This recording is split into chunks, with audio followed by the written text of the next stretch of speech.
India का second largest entrance exam CUET, जिसके through आप UG एंड PG लेवल के कोर्सेज कर सकते हैं एंड जितने भी central, state, deemed and private universities है उनमें एडमिशन ले सकते हैं। आज के इस वीडियो में हम बात करने वाले हैं BBAU के एडमिशन प्रोसेस के बारे में। हो सकता है बाबा साहब भीमराव अम्बेडकर यूनिवर्सिटी में आप एडमिशन नहीं लेना चाहते हैं, बट स्टिल आपको ये वीडियो पूरा देखना चाहिए, क्योंकि वीडियो को देखने के बाद आपका माइंडसेट चेंज हो सकता है। क्यों?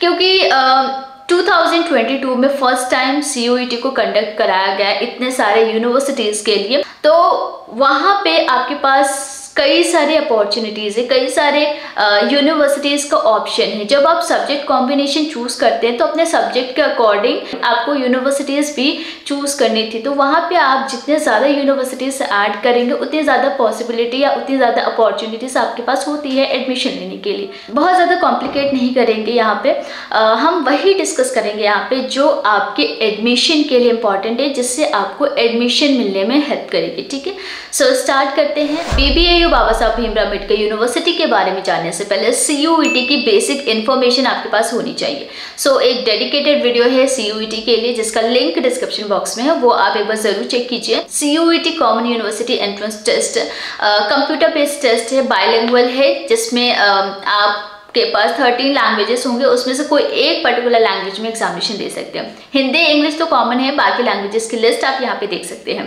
अब कैंपस वाइज यहाँ पे हम eligibility, subject combination and fees structure and बाकी और भी डिटेल्स देखेंगे। तो जैसे कि BBAU के 2 कैंपसेस है, एक आपका मेन कैंपस है और एक आपका अमेठी कैंपस है, राइट। सो मेन कैंपस में एडमिशन लेने के लिए आपके पास कौन कौन से कोर्सेज है वो आप यहाँ पे देख पाओगे। डिग्री कोर्सेज में आपको इंटीग्रेटेड BSc MSc कोर्स मिल जाएगा, which is very interesting course. यहाँ पे आपका 1 साल भी बच जाता है। और दूसरा है BSc BA, BSc में आपके कई सारे स्पेशलाइजेशन है, वो आप यहाँ पे चेक कर पाओगे। एंड और भी कोर्सेज है मेन कैंपस में। यहाँ पे आपको डिप्लोमा भी मिल जाएगा। अमेठी कैंपस है, यहाँ पे आप देख पाओगे डिग्री में BA BSc। सो ये कुछ कोर्सेज है जो कि आपके अमेठी कैंपस में है।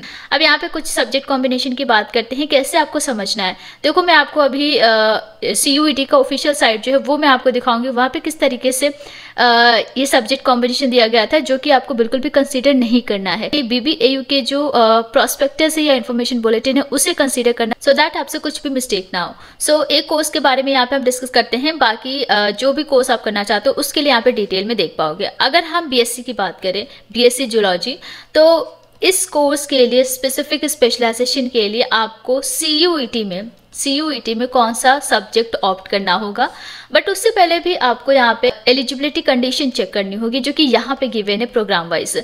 जो भी कोर्स आप करना चाहते हो पहले यहाँ पे कंडीशन चेक करोगे। BBAU में एडमिशन लेने के लिए यहाँ पे आपको एलिजिबिलिटी कंडीशन चेक करनी है, बट अगर आप सिर्फ CUET देना चाहते हैं, इसमें अलग अलग यूनिवर्सिटीज़ आ जाएगी, उसके लिए आप सिर्फ 12th पास होने चाहिए। ठीक है, आप पास हो CUET एग्जामिनेशन दे सकते हैं। बाकी जिस यूनिवर्सिटी में एडमिशन लेना चाहते हो उस पर्टिकुलर यूनिवर्सिटी के प्रोस्पेक्टस या इन्फॉर्मेशन बुलेटिन में जाके चेक करोगे कि उसकी एलिजिबिलिटी पर्टिकुलर कोर्स के लिए क्या है। अब यहाँ पे हम BSc जूलॉजी की बात कर रहे हैं, तो आपका जो 12th है वो साइंस स्ट्रीम से होना चाहिए। ठीक है, विद 50%, कम से कम 50% हो। अगर आप रिजर्व्ड में आते हो, लाइक SC ST PWD में आ रहे हो, तो कम से कम 45% रिक्वायर्ड होता है। यहाँ पे साइंस मेंशन किया गया, यहाँ पे PCM PCB नहीं मेंशन है, तो इसका मतलब ये है कि आप साइंस स्ट्रीम के होने चाहिए।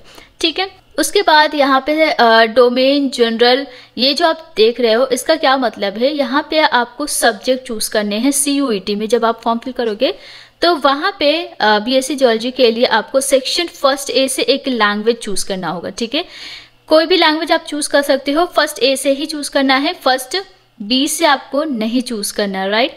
उसके बाद यहाँ पे सेक्शन सेकेंड में क्या है, आपको डोमेन स्पेसिफिक सब्जेक्ट चूज करना है, NE3। अब NE3 में आप देख रहे हो यहाँ पे केमिस्ट्री भी है, जूलॉजी भी है, फिजिक्स, बायोलॉजी एंड मैथमेटिक्स है। अब यहाँ पे कोई भी 3 सब्जेक्ट आप ऑप्ट कर सकते हो। ठीक है, उसके बाद सेक्शन थर्ड जो है ये बेसिकली जनरल टेस्ट होता है, जो कि यहाँ पे डैश है, तो इसका मतलब है कि आपको जनरल टेस्ट नहीं देना है। आई होप ये आपको बहुत अच्छे से क्लियर हो गई होगी। तो आपको अपने अकॉर्डिंग यहाँ पे सारे कोर्सेज के लिए देख लेना है, एंड मोर देन 1 कोर्स के लिए भी आप अप्लाई कर सकते हैं। दूसरा जो कैंपस है, अमेठी कैंपस है, यहाँ पे इसके लिए भी सेम प्रोसेस है जो मैंने आपको मेन कैंपस के लिए समझाया। ठीक है, तो ये आप देख लीजिएगा, और डिप्लोमा के लिए भी यहाँ पे आप अप्लाई कर सकते हैं। देन हम बात करते हैं इसके फीस स्ट्रक्चर के बारे में, और बाकी सीट्स कितनी हैं। तो ये आप देखोगे, ये जो मेन कैंपस है, मेन कैंपस के लिए यहाँ पे पर्टिकुलर कोर्स के लिए ड्यूरेशन दिया गया है, उसके बाद एलिजिबिलिटी कंडीशन मतलब सीट्स कितनी है वो भी यहाँ पे गिवन है, और जो कि एलिजिबिलिटी हमने ऑलरेडी डिस्कस कर लिया है। सीट्स के लिए आप देख पाओगे टोटल 60 सीट्स है, कैटेगरी वाइज यहाँ पे डिस्ट्रीब्यूशन दिया गया है। एंड उसके बाद नंबर ऑफ पेड सीट्स, यहाँ पे पेड सीट्स भी गिवन है, किस पर्टिकुलर कोर्स के लिए पेड सीट्स है और उस पेड सीट्स के लिए कितनी फीस है। ठीक है, तो ये आपकी 12 सीट्स हैं एंड 12 सीट्स के लिए आपको 15,000 रुपीज़ पे करना है पर पर्सन। मतलब ये कि अगर आप पेड सीट के लिए अप्लाई करते हो तो वहाँ पे आपको इतना पे करना होगा, और अगर आप CUET के थ्रू डायरेक्ट काउंसलिंग के थ्रू जाते हो तो यहाँ पे 1500 रुपीज़ एक कोर्स के लिए पड़ेगा। जो भी कोर्स आप करना चाहते हो वो उसके अकॉर्डिंग यहाँ पे फीस देख लीजिएगा। हम फीस के बारे में और भी डिस्कस करेंगे आगे। यहाँ पे अदर फीस भी आपको पे करना होगा at the time of admission. जब आप एडमिशन करोगे 1 टाइम फीस है, जैसे कि admission fee, enrolment fee, medical fee, sports fee and ये सारी चीज़ें, तो एक बार आपको ये फीस पे कर लेनी होगी। सो 650 रुपीज़ आपको एक स्लॉट के लिए फ़ीस पे करना होता है। अब स्लॉट क्या है? स्लॉट बेसिकली जो CUET एग्जामिनेशन होगा ये 2 स्लॉट में आपके एग्जाम्स होंगे, ठीक है, 1 and 2। अब 1 में कुछ स्पेसिफिक सब्जेक्ट्स होंगे, 2 में कुछ स्पेसिफिक सब्जेक्ट्स होंगे। तो सपोज अगर स्लॉट 1 में आपका जनरल टेस्ट है और आप जनरल टेस्ट देना चाहते हो तो आपको स्लॉट 1 में ही एग्जामिनेशन देना होगा। अगर 2 स्लॉट के लिए एग्जामिनेशन दे रहे हो तो 650 रुपीज़ एक स्लॉट के लिए एंड 650 रुपीज़ अनदर स्लॉट के लिए पे करना होगा।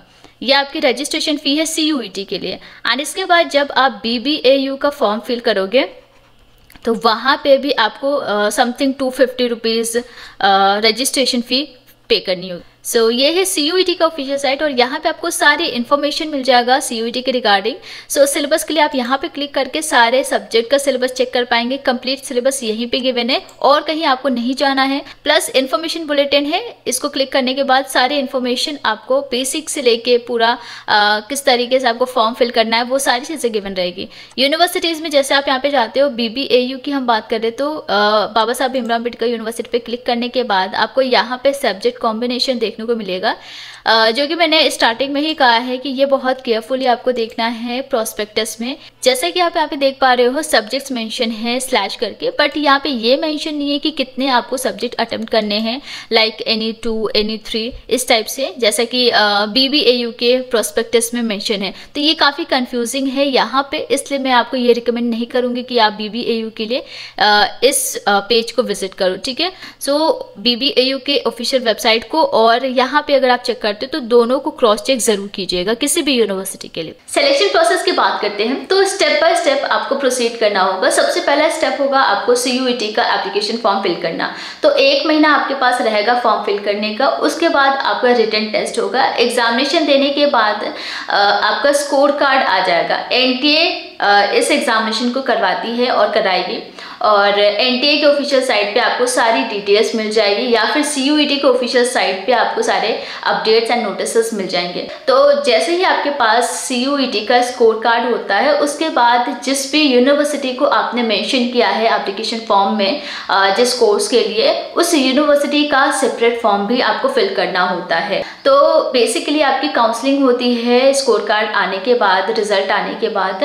BBAU की हम बात करें तो इसका पूरा प्रोसेस हमने समझाया है, उसके लिए भी एक वीडियो है, लिंक डिस्क्रिप्शन बॉक्स में, वो आपको एक बार देख लेना है ताकि एक बार सारी चीज़ें आपको पता हो। उसके बाद जैसे फॉर्म आएगा वो सारी चीज़ें आप कर पाओगे ईजी।